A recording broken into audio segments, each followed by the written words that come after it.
So we are learning Undaunted Normandy. I have played this before, but it was many years ago, so I don't really remember much at all how to play. But my understanding so far is that your objective is to these are objective counters, and you want to control as many of those as you can.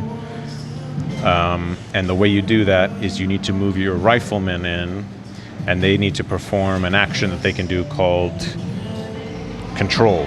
And then when you do that, you flip this to this side, and that means that you control that objective. Now this other side, the binoculars, are the scouted side, and the way you place these is you need to move a scout into that area, and just by having it pass through that area, it gets that marker. So it's a little bit complicated because you need to first move your scout through an area and then follow that with a rifleman who can then take control of the objective. We're not sure yet if you get points for killing enemy units. We got to look that up in the manual. It looks like it's just Steve. So we just saw that in the scenario objectives, it tells you what your objectives are. So in this case, we just need to get 5 objective points. So we aren't getting any points for killing enemy units. So we're noticing that the way that the objectives are set up, the axes start with 3, they need 5. So they just need to have this hex, or whatever you would call this square tile. And then the allies, they need to get 5 as well, so they can either get these 4, including this one, or they can get these 4. But both sides are fighting over this center tile. So one issue we were just talking about is, how does movement work can you move into a tile occupied by an enemy unit? And the conclusion we came to is that yes, you can. For example, if he had a scout here, he could then he could use that scout action to move that scout into this tile that's occupied by my rifleman. And the effect of that would be that if my rifleman was to shoot at his scout, or if his scout was to shoot at my rifleman, there would be no DRM penalty for the distance, because there's a +1 DRM for the number of tiles away you are. So if these riflemen shoot at this rifleman, then it's a +1 DRM, or whatever. It's a DRM penalty.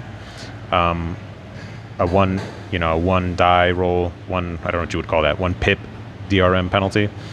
So if these riflemen were to then move into that tile after it was scouted, then these guys, if they were to attack, they would not have a DRM penalty. But neither would my guy have a DRM penalty against them. But I think there would still be the defense value. I think both of us would enjoy the benefit of the defense value of the hex. But he's instead chosen to move his scout into this hex. Note about this. So we were asking ourselves how new units get spawned, and after reviewing the rules, I found this bit at the beginning.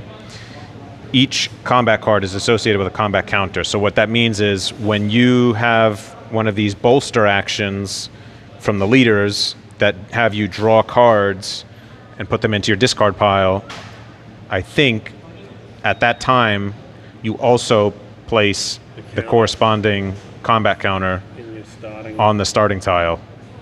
So now we have to figure out which cards we've played already so that we can place the correct combat counters on here, because we weren't keeping track. So where was that? So because we can't remember which cards we've played using the bolster action, so we don't know which counters we need to add to the tiles, so we're just going to start over from the beginning. All right, after a lot of searching in the rules, we figured it out. There is this part in the rule book. Says when you would take a card action with a combat card and the corresponding combat counter is not on the board, immediately place the counter on the board on the space indicated by the relevant spawn marker. Then perform the action as normal. Do not place a combat counter when you hunker down. So basically what that's saying is you cannot spawn additional riflemen beyond what you start with. It's merely that if my rifleman was to be killed, my rifleman B was killed and removed from the board, and I still had those rifleman B cards, I could still play those cards, and he would immediately spawn here and then move as normal. So it's like a respawn feat. It's really like a respawn point rather than a spawn point. So that clarifies that. So we just made another mistake, which was that we forgot to add Fog of War cards to our discard pile when we did our scout action. So he undid a scout action here. He just decided to move a scout that way so he wouldn't have to add a Fog of War. And then we just reshuffled, and now we're drawing again.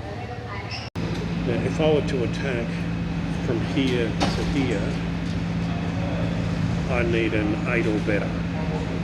9 or better because of the range. Well, yeah, because I have a lot of cover here. Yeah.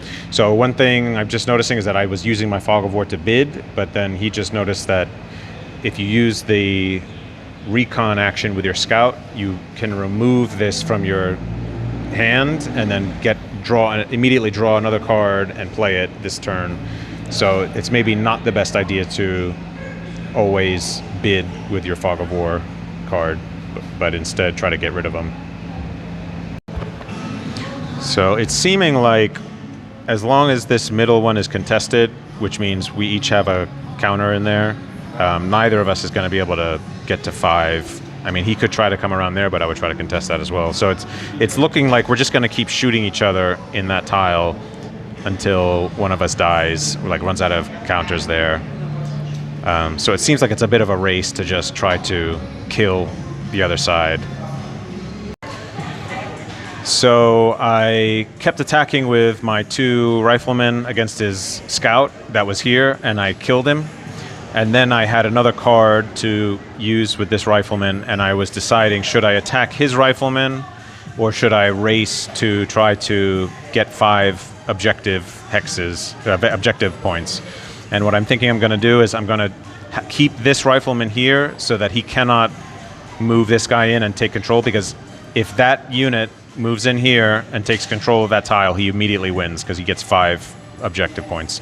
So this guy's going to hold here to prevent him from taking this tile, and meanwhile my other rifleman is going to try to capture these 2 objective tiles to get 3 objective points here, and if this guy can capture this one, that's 5, and then I win immediately. So that's my current strategy. So my Rifleman A has lost all but one of his cards, so he's just about to die. But just in time, I moved a scout into this position to prevent him from being able to... prevent him being able to... do what? To, I guess, take control of this hex. And then my other guy's continuing to try to take control of those other hexes. I don't know what happens if he moves a unit in here. I don't know if he can flip that to not be in my control anymore. I have to look that up in the rules. So we just concluded the first scenario. He killed my Rifleman A, but I had just barely used him to take control of this tile before he was able to kill him.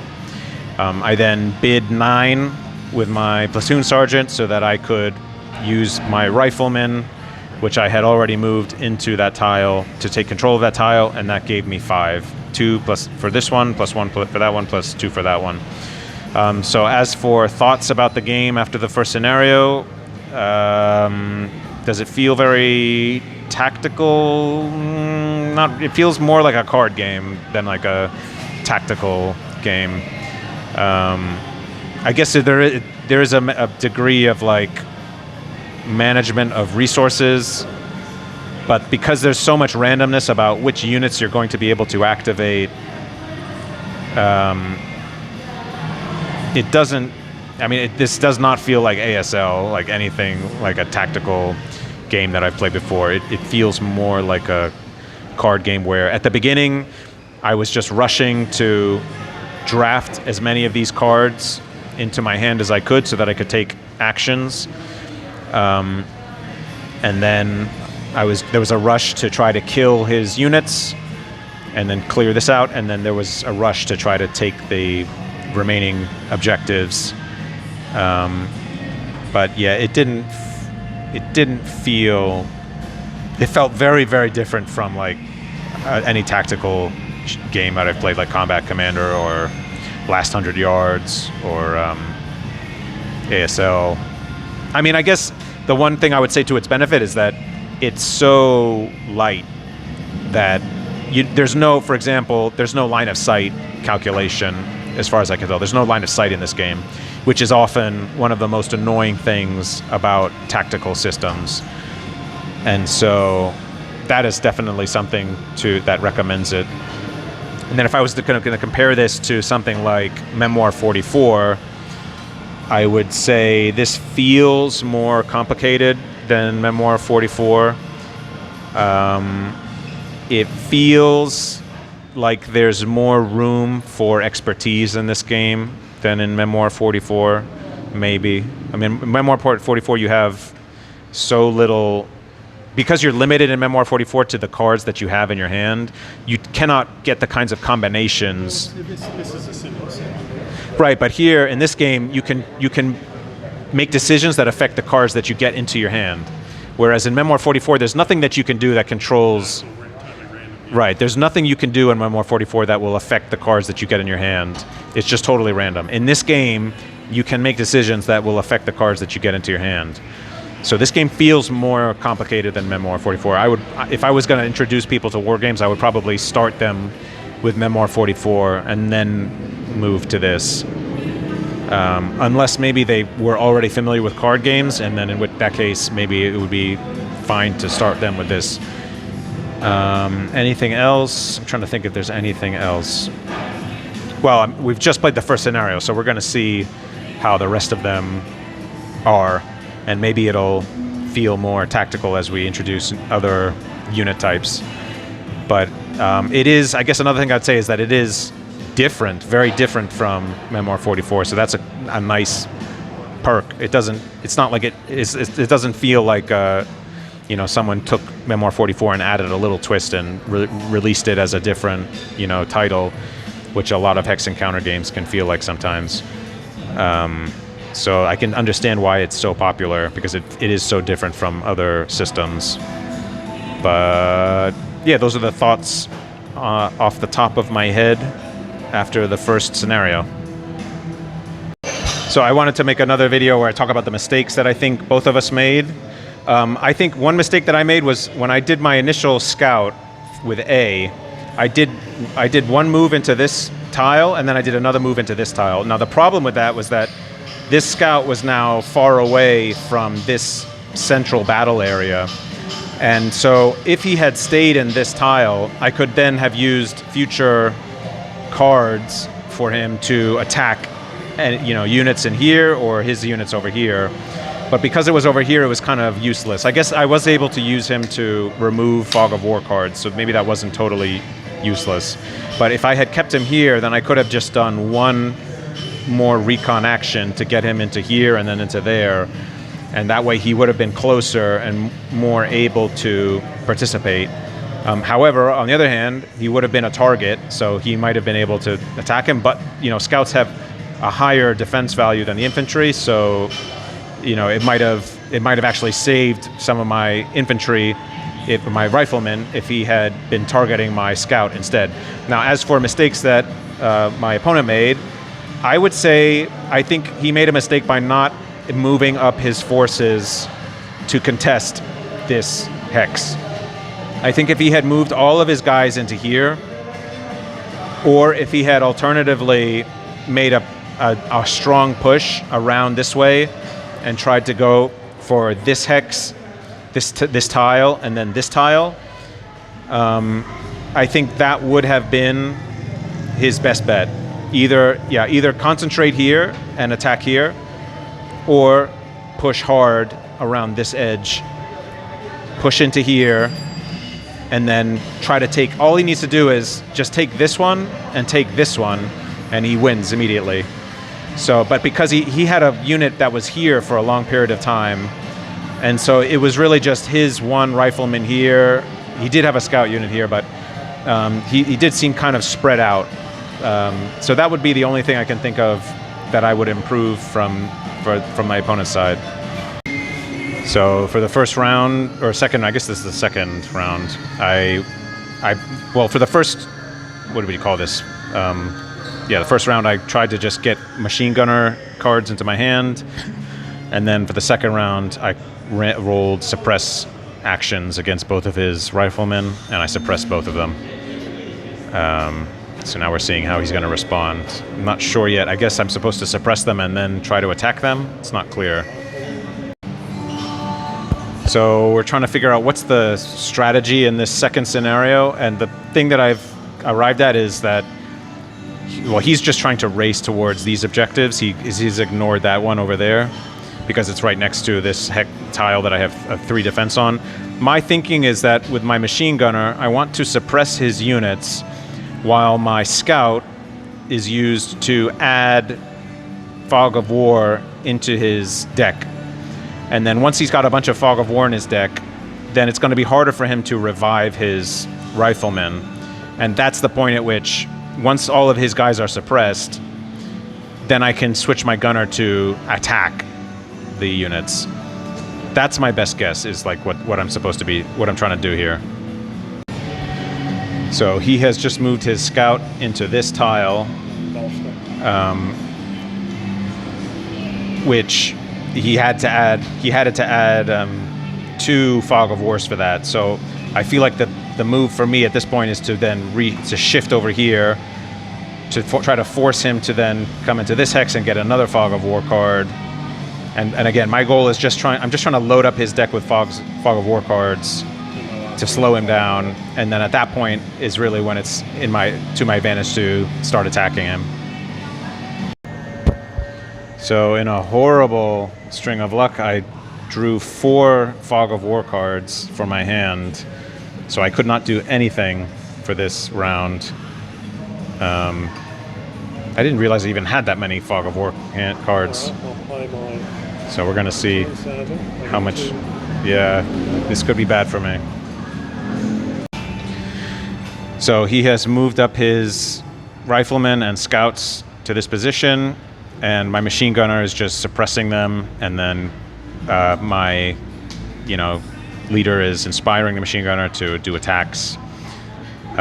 So it looks like everything's going pretty well. I'm not as focused on his scouts because I think he has fewer cards for the scout, so I'm just trying to prevent his riflemen from being able to do stuff. So I'm at a key juncture. This is my card. I have a platoon sergeant card.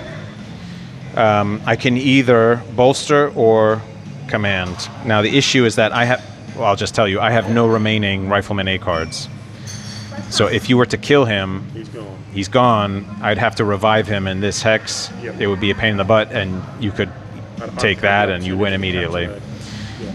So the question is, do I bolster and get more Rifleman A cards, or do I gamble and play the command action, draw 2 cards, hope that one of them is the platoon, whatever the squad leader, squad A leader. So you can inspire the machine gunner to go. So that I can bolster because I don't want to bolster, because the more I bolster, the fewer machine gun cards I have relative to my other stuff.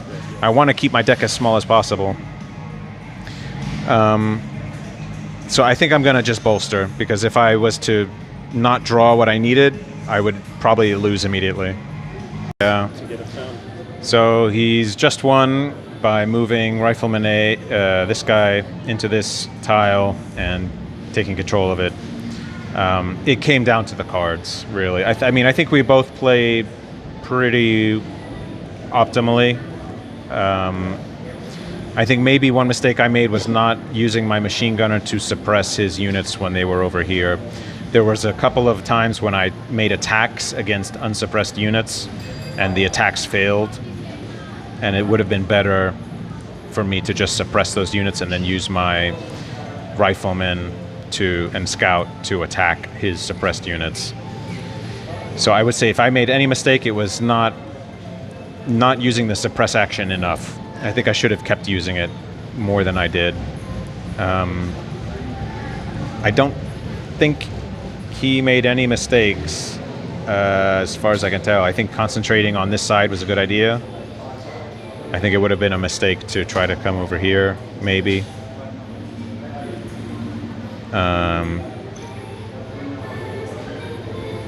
Yeah, it felt like it came down to the cards that we drew. There was and the die rolls.